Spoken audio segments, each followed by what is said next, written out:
मु डॉक्टर तनुजा आपण मानक डॉक्टर तनुजा हेल्थ केयर रे स्वागत। आज आम जानिबा ब्रेस्ट कैंसर स्तन कर्कट विषय रे। आपण मानक पुणा अधुके जना थिबो स्तन कर्कट कौन तालंतु आज आम संक्षिप्त रे जानी जिबा स्तन कर्कट कौ कौ लक्षण देखाले आम संभावना हो पारे। पूरा वीडियोटी को निश्चित भाव में देखिए आपण को निश्चित काम रे आसी पारे। तो जानिबा स्तन कर्कट विषय रे। ब्रेस्ट कैंसर को मानक हुए ना स्पेशली आफ्टर 20 जदि आपणकर बयस 20 वर्ष रु अधिका आउ स्तन रे गोटला भली जिनिस आपन को फील होउची जना होउची ताले आपण निश्चित भाव में तार जांच करि नियंतु। गोटलाटा जदि पेन रहुची ताले आपण FNAC टेस्ट द्वारा ताको कैंसर सेल अच्छी कि नहीं से जानी दिंतु। प्राय तो 95% गोटलारे पेन रही थाए से कैंसर रही न थाए।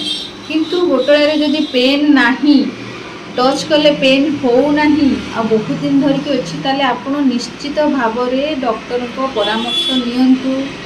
आउ कैंसर सेल में भी थाई पारे तो आपण निश्चित भाव में परीक्षा करे नियंतु। मामोग्राफी निश्चित भाव में करातु। जदि आपणकर एज 35 एभव अच्छी तो वर्ष को गोटे थर मामोग्राफी भी करातु। से आपणकर स्तनर हेल्थ स्टेटस जना हबो सुस्थ कि असुस्थ अच्छी। तो आउ किछि लक्षण आमे जानिबा जेमिति कि स्तन रे अग्रभागरु किछि झरिबा। कौन झरिबा धला कि नील कि सबुज हलदिया एगुड़ा सब नॉर्मल।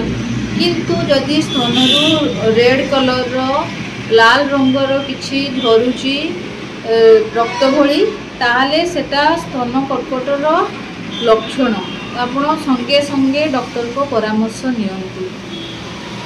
आउ मेडिसिन खातु। अर्ली स्टेज रे हमर मामोग्राफी करिवार उद्देश्य होउची जो छोट छोट गुटुड़ा स्तन रे रखुची जेमिति कि 4 mm 3 mm 5 mm रे सेटा हाथ रे जना पड़िबो नै। सेटा केवल मामोग्राफी रे ही जना पड़िबो।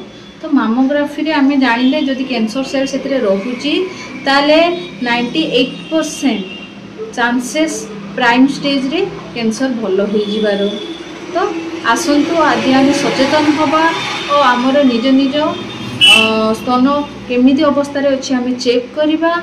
जदि आपन को किछि फील होउची स्तन हार्ड भलिया लागुची टाण भली लागुची गोटला भली लागुची ताले निश्चित भाव में डॉक्टर को परामर्श नहीं मेडिसिन खातु। धन्यवाद।